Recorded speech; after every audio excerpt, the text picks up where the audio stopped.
এবার আমরা পড়ব ম্যাক্সিমাম পাওয়ার ট্রান্সফার থিওরেম। তার জন্য আমরা একটা ছবি এঁকেছি, দেখো বর্তনীতে দেখতে পাচ্ছ ই হচ্ছে একটা তড়িৎ কোষ, এটা হচ্ছে লোড রোধ ক্যাপিটাল আর, বহির্বর্তনী রোধ হচ্ছে ক্যাপিটাল আর, স্মল আরটা হচ্ছে তড়িৎ কোষের অভ্যন্তরীণ রোধ, এবং এই কোষটা কর্তৃক বর্তনীতে প্রবাহ মাত্রা সেটা হচ্ছে আই। তাহলে আই সমান আমরা কি লিখতে পারি? কোষটা তড়িৎচালক বল যদি ই হয় তাহলে আই সমান আমরা লিখতে পারি E divided by capital R plus small R. তাহলে কোষটার তড়িৎচালক বল হচ্ছে ই, কোষটির তড়িৎচালক বল ই। এই কোষটি এই বহির্বর্তনীর দুই প্রান্তে যদি ভি বিভব প্রভেদ তৈরি করে, এর প্রান্তে ভি বিভব প্রভেদ উৎপন্ন করলো, তাহলে আমরা লিখতে পারি ভি সমান হচ্ছে লোড রোধের প্রান্তে বিভব প্রভেদ যদি ভি হয় তাহলে ভি সমান বর্তনীতে প্রবাহ মাত্রা I R I R. I সমান আমরা আগে এটি থেকে পেলাম, আই সমান হচ্ছে E divided by capital R plus small R into capital R. তাহলে এটা হচ্ছে ভি এর মান।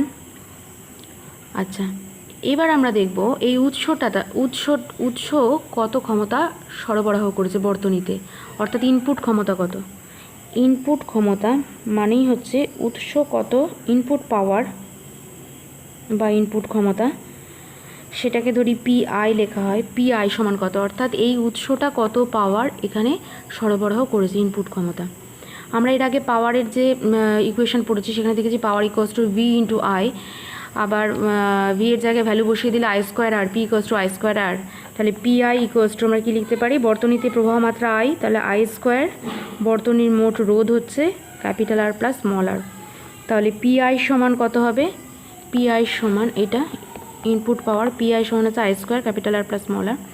তাহলে P I equals to I স্কোয়ারের ভ্যালুটা বসিয়ে দিই, E square divided by capital R plus small R ওর হোল স্কোয়ার, আই স্কোয়ার আছে into capital R plus small R. তার মানে কাটাকুটি হলে হবে E square divided by capital R plus small R. তাহলে এটা হচ্ছে ইনপুট পাওয়ার।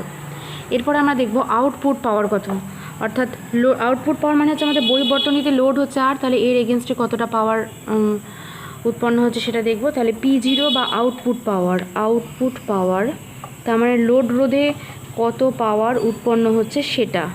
আউটপুট পাওয়ারকে আমি লিখলাম পি জিরো দিয়ে, তাহলে পি জিরো ইকুয়ালস টু কত হবে? I square into capital R.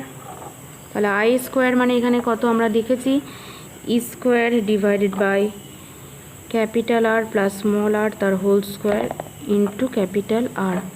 এটা হচ্ছে আউটপুট পাওয়ার।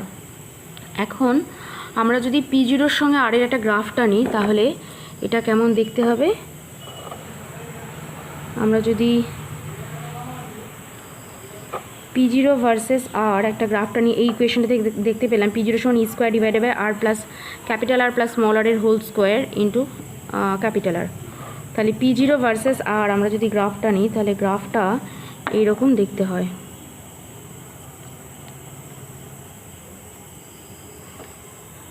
এই গ্রাফটায় তোমরা দেখতে পাচ্ছ একটা পিক পয়েন্ট আছে, তাহলে আর এর একটা পার্টিকুলার মানের জন্য P zero equal two maximum, মানে পাওয়ারটা ম্যাক্সিমাম হচ্ছে, পাওয়ারটা সর্বোচ্চ হচ্ছে আর এর একটা নির্দিষ্ট ভ্যালুর জন্য। আমরা সেই নির্দিষ্ট মানটা বার করব। ধরি আর এর ভ্যালুটা হচ্ছে আর ড্যাশ বা আর জিরো, ধরি আর এর সর্বোচ্চ আর এর মানটা হচ্ছে আর জিরো মানের জন্য পাওয়ার আর ইকুয়াল টু আর জিরো হলে পি ইকুয়াল টু হচ্ছে পি ম্যাক্স। তাহলে এবারে ম্যাক্সিমাম পাওয়ারটা কত সেটা বার করব। তাহলে এই আর জিরোর ভ্যালুটা এবার আমরা বার করব। আর জিরো নির্দিষ্ট মানে যে P equal to P max হচ্ছে সেটা আমরা ম্যাথামেটিক্স দিয়ে বার করব। তাহলে পি জিরো ইকুয়াল টু আমরা এখানে কত পেলাম? E square into capital R divided by R plus R whole square. তাহলে সেটা আমরা একটু লিখি, পি জিরো ইকুয়াল টু পেয়েছি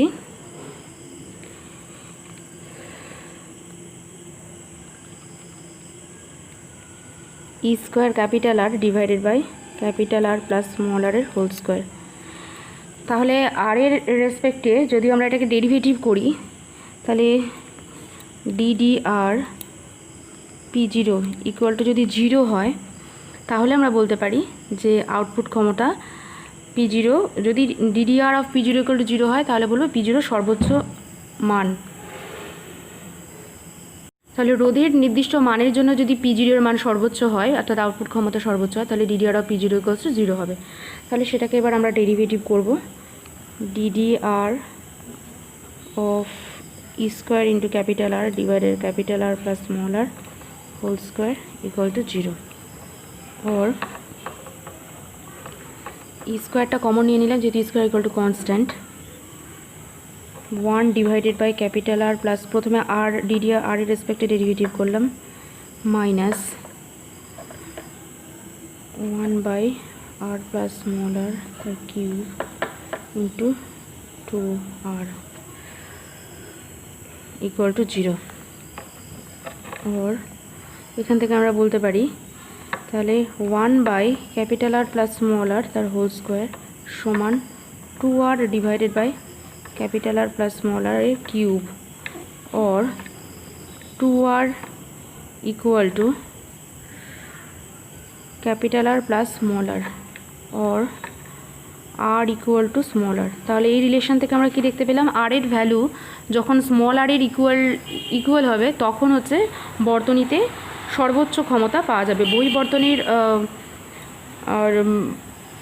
প্রান্তে তখন সর্বাধিক ক্ষমতা সরবরাহ হবে। তাহলে এটা কি বলা হয় ম্যাক্সিমাম পাওয়ার ট্রান্সফার থিওরেম। অর্থাৎ লোড রোধের মান যদি কোষের অভ্যন্তরীণ রোধের সঙ্গে সমান হয় তখনই লোড রোধে সর্বাধিক ক্ষমতা সরবরাহ হয়। তড়িৎ উৎসটি সর্বাধিক ক্ষমতা লোড রোধের এগেনস্টে সরবরাহ করবে। এটা কি বলা হয় ম্যাক্সিমাম পাওয়ার ট্রান্সফার থিওরেম। এবার আমরা দেখব এই তড়িৎ উৎসের দক্ষতা কত। দক্ষতাকে আমরা যদি ইটা দিয়ে লিখি, eta equals to output power divided by input power. Output power equals to আমরা এখানে কত পেলাম, E square into capital R divided by capital R plus small r whole square, আর PI ইকুয়ালস টু হচ্ছে E square into এটা। তার মানে আমরা পাবো capital R divided by capital R plus small r। এইটাকে আমরা এইভাবে লিখতে পারি 1 plus small r by capital R। তাহলে আমরা দেখতে পেলাম যে ম্যাক্সিমাম পাওয়ার ট্রান্সফার থিওরেম থেকে দেখতে পেলাম যদি কোষের মানে বহির্বর্তনী রোধ যখন কোষের ইন্টারনাল রেজিস্ট্যান্সের সঙ্গে সমান হবে তখন ম্যাক্সিমাম পাওয়ার ট্রান্সফার হবে। তার মানে আমরা যদি ক্যাপিটাল R ইকুয়ালস টু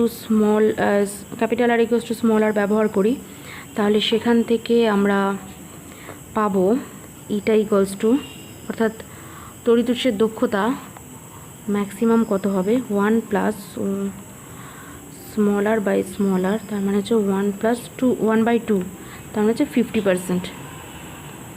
অর্থাৎ উৎসের তড়িৎ উৎস লোডে সর্বাধিক তড়িৎ উৎসের সর্বাধিক এফিসিয়েন্সি হবে 50%। ম্যাক্সিমাম পাওয়ার ট্রান্সফার করতে পারবে তড়িৎ উৎস যখন capital R equals to small r হবে, এবং তড়িৎ উৎসের সর্বাধিক দক্ষতা সেটা 50% হবে। তাহলে সেই সময় এই রকম কোনো তড়িৎ উৎসের ক্ষেত্রে সেই সময় লোড রোধের সর্বাধিক ক্ষমতা তাহলে কত হবে, আমরা লোড রোধে সর্বাধিক ক্ষমতা মানে লোড রোধে ক্ষমতা দেখতে পেয়েছিলাম P0 ইকুয়াল টু পেয়েছিলাম E square into capital R divided by capital R plus small r এর হোল স্কোয়ার। তাহলে যদি লোড রোধের এগেনস্টে তড়িৎ উৎস সর্বাধিক ক্ষমতা সরবরাহ করে তাহলে তার condition capital R equals to small r, তাহলে এখানটা বসিয়ে দিলে তাহলে সেই সময় তড়িৎ উৎসের এফিসিয়েন্সি ম্যাক্সিমাম 50% হবে, এবং তড়িৎ উৎস সেই সময় সেই কন্ডিশনে লোড রোধের এগেনস্টে কত পাওয়ার ট্রান্সফার করবে সেটা হচ্ছে E স্কোয়ার ক্যাপিটাল R এর জায়গায় বসিয়ে দিলাম, তাহলে small r plus small r তার হোল স্কোয়ার, তার মানে E স্কোয়ার ইন্টু নিচে লিখলাম E square into small r divided by 2R এর হোল স্কোয়ার, তার মানে 4R স্কোয়ার, তার মানে E square divided by 4R। অর্থাৎ maximum power P0 maximum power যেটা এটা R 4R, আর হচ্ছে ইন্টারনাল রেজিস্ট্যান্স। তাহলে লোড রোধের এগেনস্টে সর্বাধিক ক্ষমতা হচ্ছে E স্কোয়ার বাই 4R হবে, যেখানে E হচ্ছে কোষের তড়িৎচালক বল, আর হচ্ছে কোষের ইন্টারনাল রেজিস্ট্যান্স। যদি ম্যাক্সিমাম পাওয়ার ট্রান্সফার লোড রোধের এগেনস্টে ম্যাক্সিমাম পাওয়ার সরবরাহ হয় সেই সময় তড়িৎ কোষের এফিসিয়েন্সি হবে 50%। আর এটার কন্ডিশন হচ্ছে আর ইকোয়াস টু স্মল আর। এই কন্ডিশনটা হবে তখনই যখন বহিবর্তনীর রোধ অর্থাৎ লোড রোধ ইকোয়াস টু কোষের ইন্টারনাল রেজিস্ট্যান্স হবে। ঠিক আছে।